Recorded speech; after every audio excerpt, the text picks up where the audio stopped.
क्या आपको इंस्पायर किया to come into this journey? जैसे मैंने लास्ट टाइम भी बताया था कि मैं एक बिज़नेस फैमिली से हूँ और शुरुआत से दिमाग में एक आइडिया यही था कि अब मुझे बिज़नेस में जाना है। तो ये आपके जो आइडियाज है ये बिजनेस में कैसे चेंज हुआ सर? जो मेरा पैटर्न कहता है वो ये कि stop wishing and start doing. क्योंकि जो है कई बारी हम लोग क्या होते हैं, क्रिप करते रहते हैं, विश करते रहते हैं कि जो है हमको जो है ऐसे सक्सेस मिल जाए, रातों रात पैसे बन जाएं या बहुत बड़ा बिजनेस हो जाए। तो ना विश करने से या क्रिप करने से जो है ना बिजनेस नहीं बनते। हमारे लिए हमेशा से दो चीज़ें थी, एक तो प्राइस फैक्टर और क्वालिटी फैक्टर। तो क्वालिटी प्रोडक्ट में हम लोग हमेशा कभी कॉम्प्रोमाइज़ नहीं करते, हम क्वालिटी ही देते हैं। क्योंकि देखिए हमारे जो प्रोडक्ट है हम ये समझते हैं कोई भी कंज्यूमर उसे यूज़ कर रहा है तो उसको सालों साल तक यूज़ करे, यूज़ एंड थ्रो वाला काम नहीं होना चाहिए। तो हम लोग हमेशा क्वालिटी पे फोकस करते हैं और प्राइसिंग भी हमारी इतनी अच्छी होती है कि हमारी जो प्राइसिंग में हर आदमी उसको खरीद सकता है, हर आदमी उसको कंज्यूम कर सकता है प्रोडक्ट को। तो मेरी मार्केटिंग स्ट्रैटेजी बहुत ही सिंपल है कि हमारी प्राइसिंग और क्वालिटी दोनों बेस्ट होनी चाहिए। तो सर से हमें ये पता चल रहा है कि आप वीडियो गेम और ये सब मत देखिए, एंड कैसे आपने मतलब इतनी छोटी एज में ही आपका इंटरेस्ट जगा। और हम लोग अगर आजकल के बच्चों को बोले चांदनी चौक तो everybody would say no, but कैसे आपने अपना जर्नी स्टार्ट किया, this is really inspiring sir.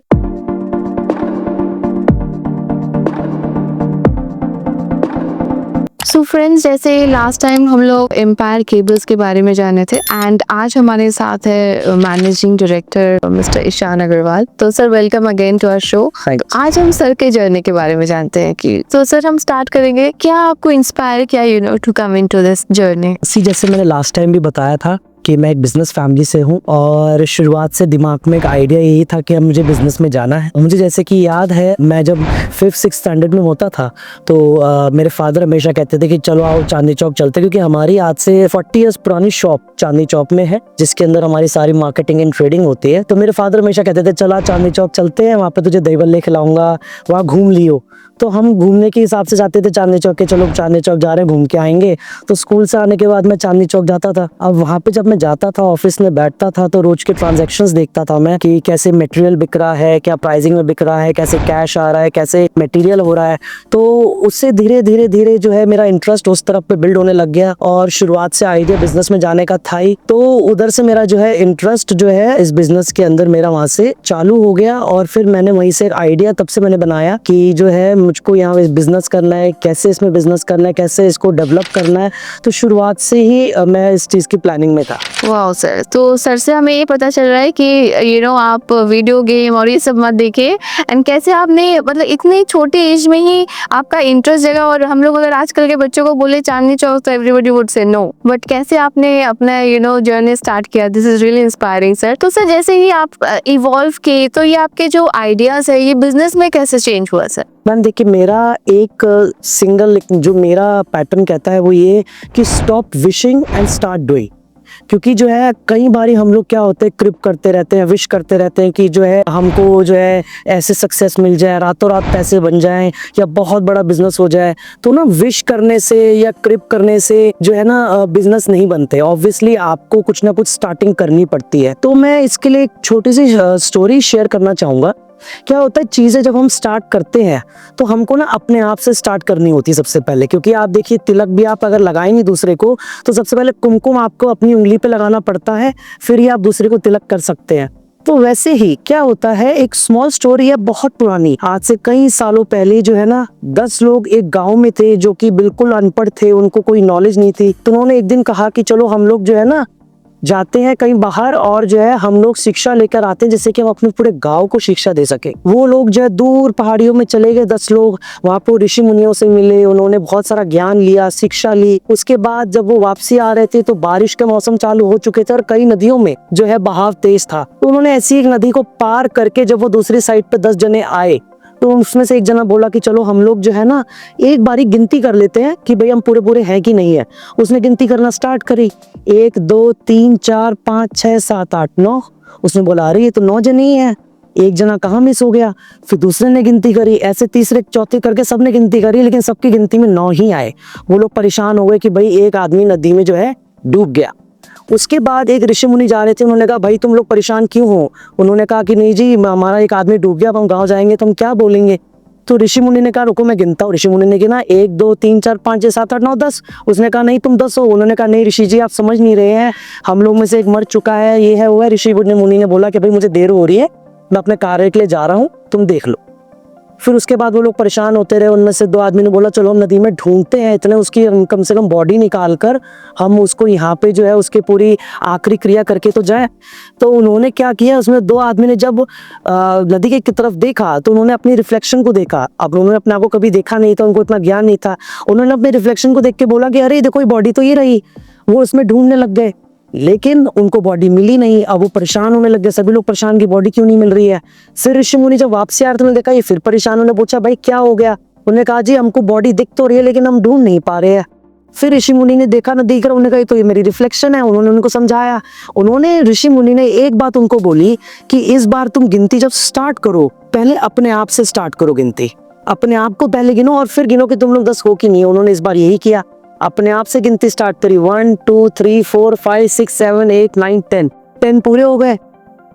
तो उन्होंने बहुत धन्यवाद दिया ऋषि जी का। उन्होंने कहा कि आपने हमें इतना बड़ा ज्ञान दिया। तो इस स्टोरी से ये पता लगता है आपको स्टार्टिंग पहले अपने आप से कर दी है।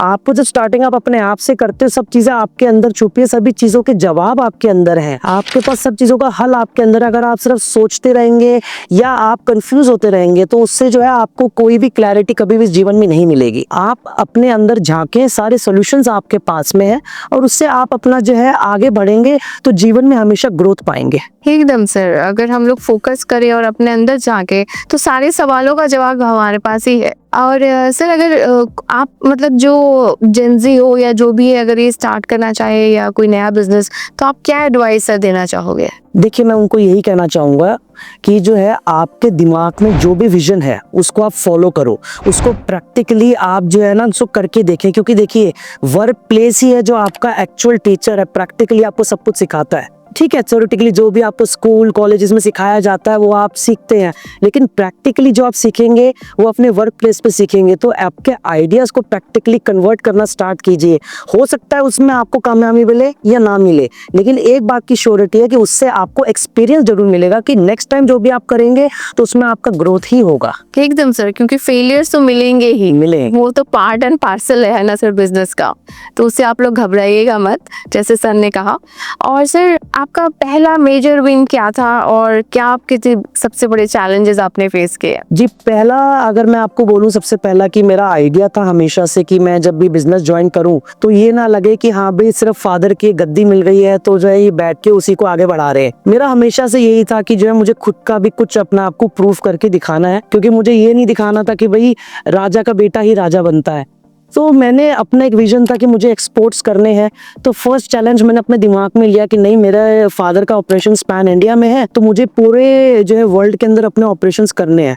तो फर्स्ट मेरे लिए बिग चैलेंज ये था, क्योंकि मुझे नहीं पता था कि एक्सपोर्ट्स कैसे होते हैं, क्या रूल्स एंड रेगुलेशंस होते हैं, कैसे हमें बाहर में जाके माल बेचना पड़ेगा, कौन ग्राहक होंगे। बट अगेन मैंने जैसे पहले भी कहा कि भाई stop wishing and start doing. मैंने कहा चलो जाके देखते हैं। मैं यहाँ से नाइजीरिया गया, नाइजीरिया में बहुत सारी मार्केट्स में घूमा, मैं दुबई गया, मैं आपका ओमान गया, अबू धाबी गया। तो मैं क्या करता था वहाँ पे, जब कस्टमर के पास जाने से पहले मैं बैग के अंदर बहुत सारे सैंपल्स और बहुत सारे कैटलॉग्स रख के मैं जो है घूमता था दुकान टू दुकान। तो कई बार ये ऐसा होता था कि निराशा हाथ लगती थी, लोग कहते थे कि नहीं हमें नहीं चाहिए, या आपको तो नया ब्रांड, हम नया ब्रांड क्यों बेचे। तो बहुत सारी प्रॉब्लम्स उस समय क्रिएट होती थी और मैं हमेशा बैठ के ही सोचता था यार कैसे होगा। बट अगेन मैंने हार नहीं मानी और कॉन्टिन्यूस मैंने जो है अपनी जब कोशिश करता रहा तो आज मेरे को उसी का सक्सेस मिला है कि मैं 16 कंट्रीज के अंदर में एक्सपोर्ट कर रहा हूँ। आज हमारे पास अच्छा सेटअप है, हमें ये पता है कौन सा क्लाइंट कहाँ पे है, क्या मटेरियल हमें बेचना है, और फुल सेटअप बना के हम लोग कर रहे हैं। तो वो हमारे लिए, मेरे लिए स्पेसिफिकली फर्स्ट विन है। बिल्कुल सर, कि जहाँ तक मतलब आपके फादर ले आए थे, आपने फिर उसको नेक्स्ट लेवल पे ले गए, आप इंटरनेशनली उसको अपने बिजनेस को, एम्पायर केबल्स को आप ले गए। तो सर क्या आपको मोटिवेट करता है, मतलब क्या कीप्स यू मोटिवेटिंग जब आपको कोई मना करता है, या कैसे लोग उसको फेस करेंगे? एंड देखिए मोटिवेशन में ऐसा है कि जब आप बिजनेस कर रहे हैं तो आपको ना मोटिवेट अंदर से पॉजिटिव होना ही पड़ेगा। बिकॉज जब आप ना कुछ भी बिजनेस करते हैं तो ऐसा नहीं है कि जो है ना आपको सक्सेस ही मिलेगा। हो सकता है फेलियर भी मिले, लेकिन हर चीज़ को एक लर्निंग एक्सपीरियंस के हिसाब से हमको करना पड़ता है। तो अपने आप को मोटिवेटेड रख के हमेशा दिमाग में यही सोचना चाहिए कि कोई नहीं, आज ही तो कल हमें सक्सेस मिलेगा, बट एटलीस्ट यस हम लोग हर चीज़ से सीखते हैं और हम लोग सीख के ही लाइफ के लेसन से ही हमें आगे बढ़ना है। एकदम सर। और सर रिस्क टेकिंग में या नए डिसीजंस लेने में आपका क्या अप्रोच रहता है? सी मेरा बहुत क्लियर अप्रोच है और मैं सभी लोगों से एक बात यही कहना चाहूंगा आपके माध्यम से, जब आप बिजनेस कर रहे हैं, प्रॉफिट या लॉस बिजनेस का यही पार्ट होता है, लेकिन इसका मतलब ये नहीं कि आप जुआ खेल रहे हैं। आप कहीं पैसा लगाते हैं तो आपको ये लगता है यार पैसा मर ना जाए, या अगर पैसा मर गया तो क्या होगा, लॉस हो गया तो क्या होगा। आप एक बात समझे कि आप रिस्क ले रहे हैं, business is equal to risk. आप कोई जुआ नहीं खेल रहे हैं। अनलेस अगर आप जुआ खेल रहे हैं, ब्लफ कर रहे हैं, तो आपको घबराने की जरूरत है। लेकिन आप अगर बिजनेस कर रहे हैं, आपने कुछ पैसा उसमें इन्वेस्ट किया है, तो आपको उसमें अपने आप पे कॉन्फिडेंस रख के अपने मन से एक डिसीजन बनाना पड़ेगा कि नहीं अच्छा होगा और बिजनेस चलेगा। जब आप एक पॉजिटिविटी लेके चलेंगे तो बिजनेस में आपको हमेशा ग्रोथ मिलेगी, डिसीजन लेने में आसानी होगी। क्योंकि देखिए बिजनेस के अंदर में प्रॉफिट और लॉस ये दोनों एक पार्ट है। ऐसा नहीं है कि किसी को लॉस नहीं होता। आज बड़े बड़े बिजनेसमैन हैं, उनको भी कहीं ना कहीं किसी ना किसी फैक्टर पर लॉस होता है, लेकिन हर आदमी अपने अपने तरफ से अपने स्ट्रैटेजी से अपने आप को प्रॉफिट भी कमाता है, बिजनेस भी आगे बढ़ाता है। तो आप कोई जुआ नहीं खेल रहे बिजनेस में आप पैसा लगा के, लेकिन आप जो है जब एक बिजनेस में इन्वेस्ट करते हैं तो आप उसके लिए अपने आप को पॉजिटिव रखें और आप एक चीज को दिमाग में लेके चलें कि आपका बिजनेस आपको सिखाएगा और वो ग्रोथ पे 100% आएगा। और सर हम ये भी जानना चाहेंगे कि सबसे इफेक्टिव मार्केटिंग स्ट्रैटेजी क्या रहा आपके? देखिए इफेक्टिव मार्केटिंग स्ट्रेटेजी में मैं ये समझता हूँ आज के टाइम में दो मार्केट है, एक तो है प्राइस ओरिएंटेड और एक है ब्रांड ओरिएंटेड। हमारे लिए हमेशा से दो चीजें थी, एक तो प्राइस फैक्टर और क्वालिटी फैक्टर। तो क्वालिटी प्रोडक्ट में हम लोग हमेशा कभी कॉम्प्रोमाइज नहीं करते, हम क्वालिटी ही देते हैं। क्योंकि देखिए हमारे जो प्रोडक्ट है, हम ये समझते हैं कोई भी कंज्यूमर उसे यूज कर रहा है तो उसको सालों साल तक यूज करे, यूज एंड थ्रो वाला काम नहीं होना चाहिए। तो हम लोग हमेशा क्वालिटी पे फोकस करते हैं और प्राइसिंग भी हमारी इतनी अच्छी होती है कि हमारी जो प्राइसिंग में हर आदमी उसको खरीद सकता है, हर आदमी उसको कंज्यूम कर सकता है प्रोडक्ट को। तो मेरी मार्केटिंग स्ट्रैटेजी बहुत ही सिंपल है कि हमारी प्राइसिंग और क्वालिटी दोनों बेस्ट होनी चाहिए। सर हम ये भी जानना चाहेंगे कि फर्स्ट क्लाइंट आपको कैसे मिला?